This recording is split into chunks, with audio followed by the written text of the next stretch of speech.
All right, guys. So today I want to talk to you guys a little bit about ideal mango growth.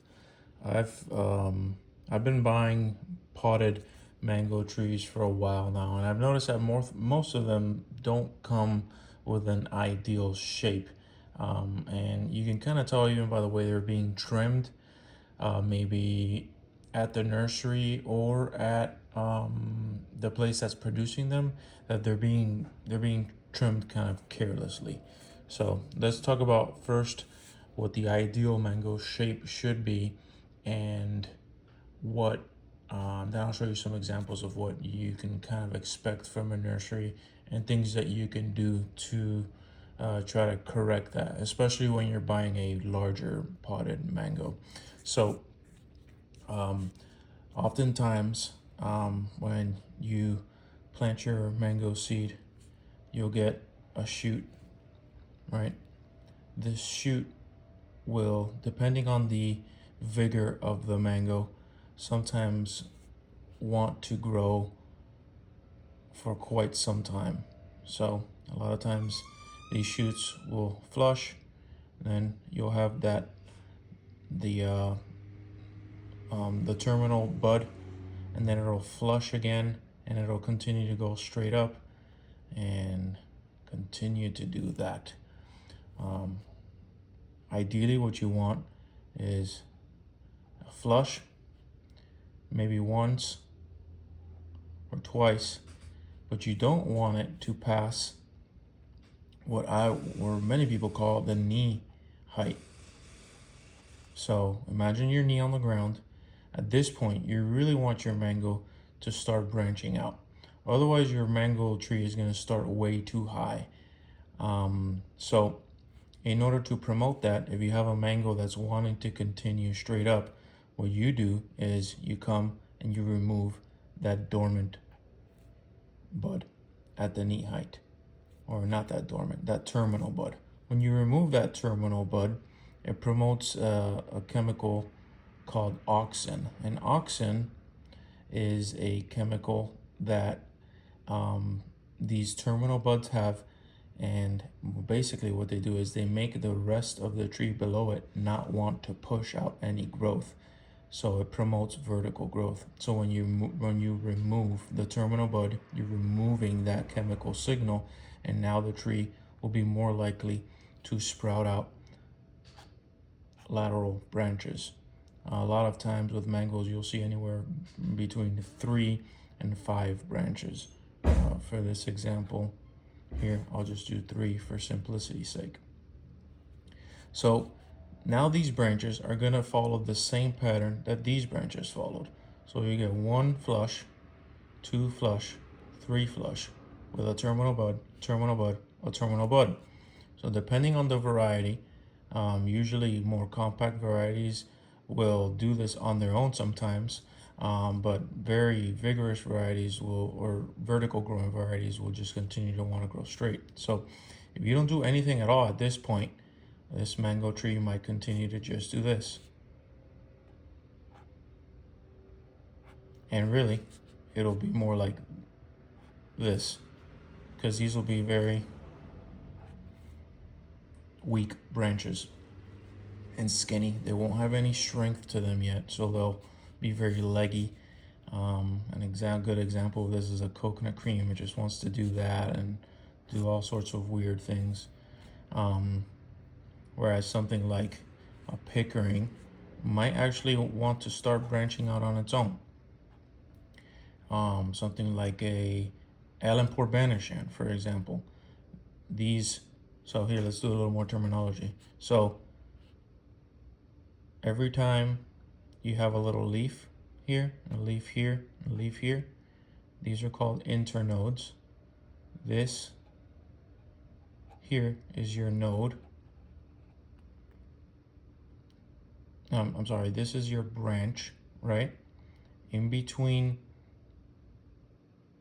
each, so on the length of the branch, you're gonna have what are called internodes, and that's gonna be the distance between each one of these leaves. So you're gonna have, this would be an internode, this would be an internode, this would be an internode. and you're gonna have this terminal bud. And once this terminal bud stops being a terminal bud and continues to grow, this here is now referred, this section here is now referred to as a flush ring. So that was a little bit confusing. I'll repeat that. I kind of messed that up a little bit. So this is your branch. You got a node where your leaf is coming out of, node where your leaf is coming out of. The space between these nodes is called an internode. And then you have at the very end a terminal bud. Once that terminal bud flushes out again, and you've got a new growth with more internodes, this section is now referred to as a flush ring. So what you want, let's look at the ideal tree here. A growth, depending on the variety or how low you want to keep this, you might even start trimming it here, but a lot of times you'll get a couple of flushes when they're young. Once this is hardened off and you have a terminal bud that starts to grow, I like to snip it. That's gonna promote a tree that looks like this now. Sometimes, depending on how compact I want to keep the tree, I'll snip again here once those terminal buds start to flush. I'll trim it again, and now I'll get 1, 2, 3, 1, 2, 3, 1, 2, 3. And once again, once these terminal buds start to sprout again, I'll take those terminal buds off, and you'll get 1, 2, 3, 1, 2, 3, 1, 2, 3, 1, 2, 3, 1, 2, 3, 1, 2, 3, 1, 2, 3. So now you see how many branch ends you have on such a small tiny tree, where this was maybe, so this was the equivalent of 1, 2, 3, 4, 5, 6, 7, 8, 9, 10 growth flushes, where a lot of times you'll get a tree that flushes 10 times, but it flushes like this.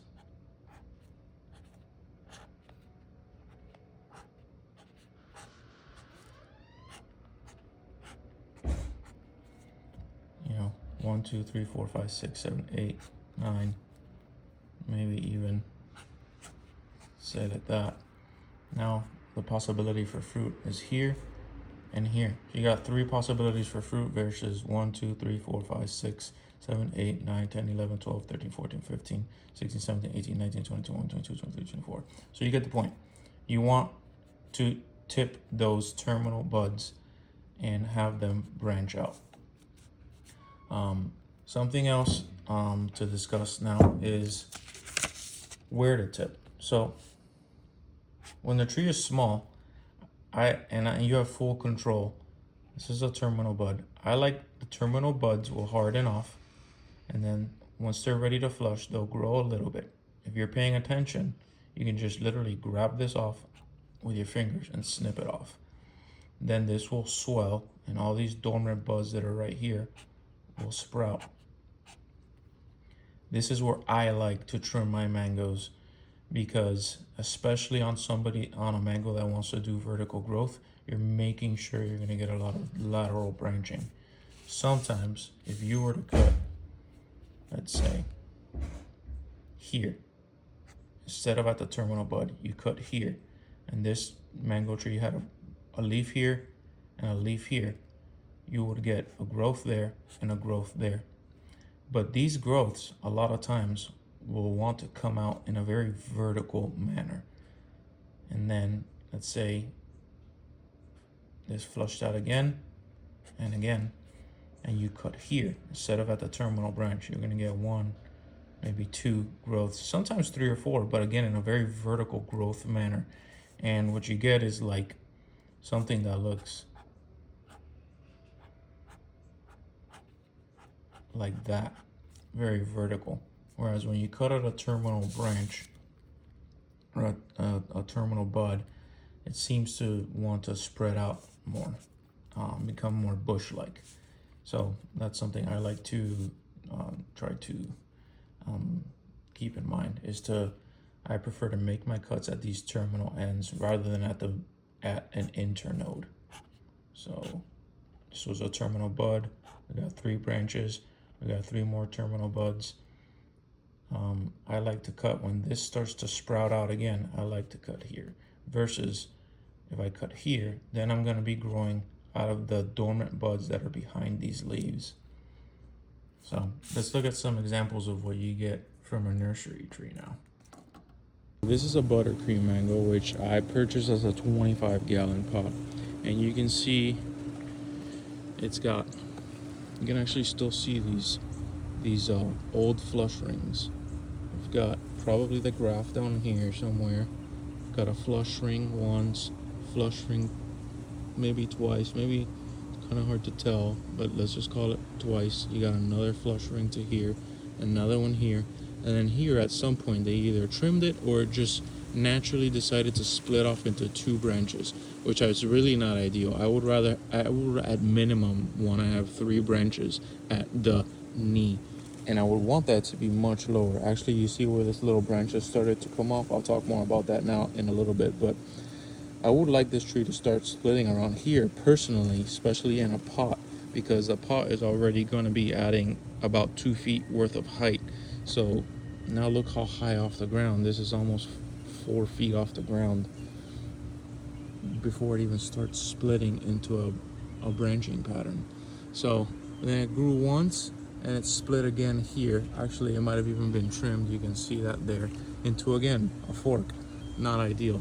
Then here it grew once, and then it grew again, and then here it was probably trimmed, or maybe just naturally decided to split off, and then you have a bunch. You have like 1, 2, 3, 4, 5, 6, 7 branches coming out of there. That's too many.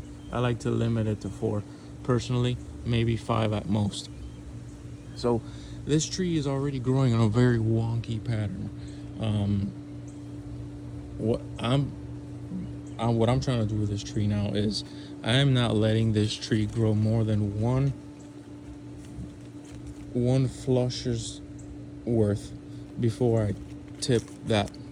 See that brown spot? There was a terminal bud there that was starting to grow out into another growth, and I just tipped it off, and now those dormant buds behind them are going to start to sprout out into potentially, let's say, 4 branches. Here you can see that there as well. So this was a terminal bud. I tipped it, and then now everything behind it is going to start to grow into 4. So that's going to create a much more dense canopy. Now I've been doing that incessantly with this tree. Every time it starts to grow out a terminal bud, I just come and I tip it. And what that's doing to the tree is, remember that chemical I talked about, auxin? Every time I tip those terminal buds, removes that chemical, and the tree is now sending the signal down below that it can start to branch off down below. And I could be wrong, but I think that's why this guy even came out all the way down here, because now this part of the tree is getting a signal saying, hey, we can grow down below, because there's no auxin up above telling us not to grow down below. So, oh, here's a great example. So we have a flush here from here to here, and this is that terminal bud, which is now gonna grow a whole entire other flush completely vertical. So we'll get another segment of tree that looks like that. To me, that's too long and lanky. So I'll take this off, and then now all that growth, all that auxin that was keeping these buds down here dormant is removed, and all those buds around there are going to grow into 4 branches rather than 1 straight branch up. So this tree's being funky, and it's actually flowering here in August, but you know, it is what it is. Here next door we have an Allenport Banish, and this is a tree I bought already, kind of large. So again, look how long this tree was let grow before it was trimmed. Ideally, I would have trimmed down here and had it branched down below, but it is what it is. A lot of these trees are kind of hard to find, especially now. So you have to take what you get. And look, this tree's continuing to grow vertical. This vertical branch right up to all the way up here was being very dominant, which is not ideal. You want lateral branching. But the good thing about this tree is that the internodes, or the branches that it shoots, sometimes are really short. It is definitely a more compact tree. Like let's take a look here. We was trimmed right here. It threw a branch, then the terminal bud was there. I actually was the one that trimmed it there, and I got 4 more branches growing here. And you can see how short these are now. This is very short in comparison to this guy. Look how long this guy is. So once this guy hardens off, right now this is still young, so I'm not gonna try to trim it now. It'll mess up its growth pattern. So once this terminal bud here is nice and hard and it starts to shoot out again, then I'll just tip it, and then we'll get 4 more branches, and then we'll start to create a really dense canopy. Look how beautiful Allenport Banishing is. Very characteristic. Has a really red new growth. Here's something. So I tipped this tree here. I threw out a little branch, created a terminal bud, and then it kind of grew out again. A very short little branch, and there's another terminal bud. I could just grab this and tip it, and now we'll get 4 branches ideally coming out of there. Sometimes you'll get a really short, for example, this one. Look how short that is. It's like maybe 3 inches worth of branch. So that terminal bud, or this one, see, you got maybe 2 or 3 inches. This one's shorter, so got 2.5, 3 inches coming off of our recently trimmed mango tree. I'm gonna actually let this flush again before I trim it. You don't want it to be too compact either. So that's one point. Let's see what else I can talk about. See, one of the blessings that we had with this freeze that we got is that we were able to really reshape some of these trees that grew back. So this was a coconut cream, and coconut creams are notorious for growing back really, or not growing back, for growing really lanky. Now, what I've been really diligent about doing with this tree is, you can see where I had to cut it back to. Everything on this tree died back to there. So when I cut it there, this tree decided to branch out. And these branches, I didn't let them grow very far. Maybe one hand's length before I tip them. See the tip right there? And then now we're growing another branch. And guess what? Right at the end of that branch, tipped it again. Now we got 4 more branches. So now we're getting that bush-like shape. And even though this tree is tiny, believe it or not, if this tree next year decided to flower, I might not let it. I might want to let it grow a little bit more. But even if it did decide to flower, this tree might have more possibilities of fruit than a tree that is 3 times its size, just because it has so many branch ends. Same thing here with this orange sherbet. Every single time I get the opportunity, if it's too short, like for example, I tipped here, and then we got a short branch, and then we already have right there where I tipped, we're going straight out. I'm sorry, not where I tipped. I tipped here, so we had a short branch, we had a terminal bud, and then now we're gonna get another flush. If I wanted to keep this extremely compact, I might even tip that, but I think I'm gonna let it grow 1 more length, because it's giving me a vibe that it's gonna shoot another short internode, which is not gonna be very long, or another short branch. So I'm gonna let this branch grow out. Once that branch hardens off and it gives me another terminal bud, then I'll tip that, and then we'll get this beautiful branching pattern and this very dense canopy. And then once these trees are bigger, then you can start worrying about removing the interior branches to create airflow and that sort of thing. But when they're small, you really want to focus, in my opinion, on getting as many terminal branches as possible. These trees don't have to be very large to make fruit. So here's a Kesar mango. This I bought as a 3-gallon, and you can see when I got it, it had a growth coming here. It had its first split. It split on its own into 2 branches, which is not ideal, but it is what it is. And then here, it was gonna continue to go straight up. So I tipped it right here, right around knee height. There's my knee, right here. There's that. So right around knee height, I tipped it, and now this tree has 1, 2, 3, 4, 5 branches that are gonna grow laterally.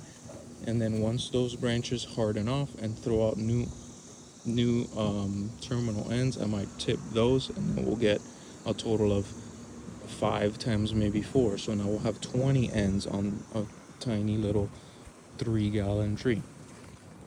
The idea is to have as many of these terminal ends as possible. Some of these trees are growing back much slower. So this is a P22, and we cut this back after the freeze. We've only really gotten 1 branch. So we had 1 growth. There's your flush ring right there. We had a second growth, still only 1 hand's length. I tipped it there, and now you can see we have 1, 2, 3, 4 branches growing out. So we'll have 4 branches here that will have 4 more terminal ends, which will tip, and then 20, and so on. It will just grow branches exponentially.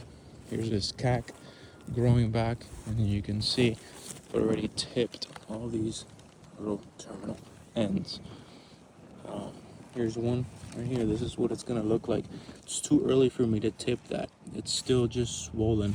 I'll actually let that come out more. Once I can firmly get my fingers on it, I'll just snip it right off. It's very easy. But don't try to do it while it's like that. That's too early. It's not ready to be tipped yet.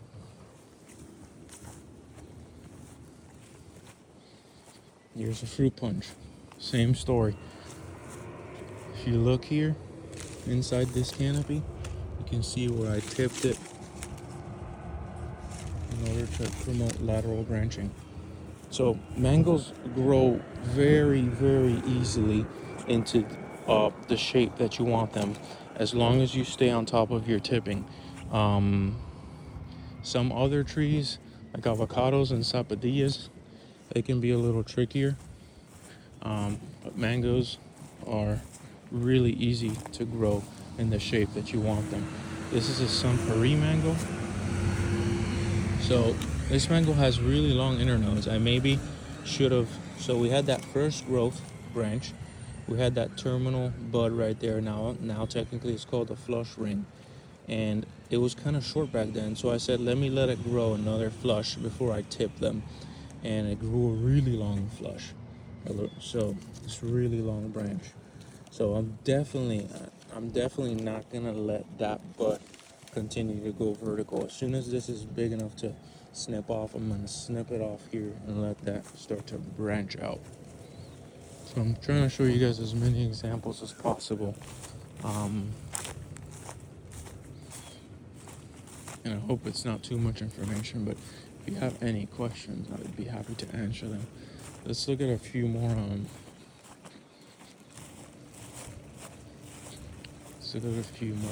mango varieties. So here is this pickering tree, which pickering very naturally wants to be a dense spreading tree, but this is ideal. Forget about this kink here, but you have growth, 4 to 5 branches, growth, splits again, growth, splits again, growth, splits again.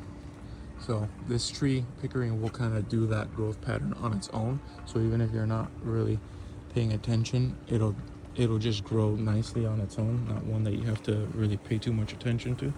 But here's a Sessi Love, which is also a very slow growing tree. But look, this tree, it's just not a great growth pattern. But again, These are trees that I bought already large, and there wasn't too much I could do. These are very hard trees to find right now, and you kind of have to take what you can get. But you have a large portion of tree, you have a fork, you have a split way up here, and then now this tree, see, I'm starting to tip it to make sure we keep things very compact now, and we increase our terminal ends. Here we go again. This is a Jahangir mango, another dwarf mango. This very naturally just creates a bushy pattern. Look how early this tree decides to either split on its own or somebody split it. So this is a little bit better, happier about the way this tree is growing. See here, it was trimmed right there. We have nice 4 branches. Then we have a growth, and again 3 branches, a growth, and again 3 branches. And now I'm making sure to stay on top of continuing to keep this nice and compact. This is a white puri that froze back. We have that growth that I cut off here. We have a branch. I tipped it immediately. Then we got 2 little branches off of that. I tipped it again. This one was too short, so I didn't tip. But once this one hardens off, I'll tip it. Here's a branch. Tipped. 4 branches. Tipped, tipped, tipped. So this will be a very short, dense tree. This is an M4 mango.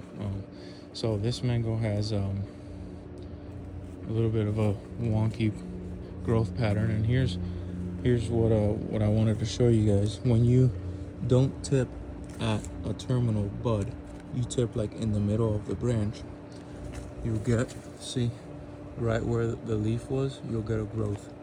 Here there was a leaf that probably fell off already, you'll get a growth. So you'll get these like non-symmetrical growth patterns, which depending on your goal can work. And if you're handling hundreds of trees and you're going through a grove with already mature trees, it's much easier just to cut at the ends rather than look for these terminal ends. But I have the time to make sure that instead of like trim in the middle of the branch, I go to my terminal end. So this branch would have probably only had like another 2 inches before that terminal end. I would have cut there and let that spread from there and gotten 4 branches versus 1, 2 branches. That's the thing with cutting at a terminal end. Most of the times you'll get more branches than if you cut in the middle of the branch.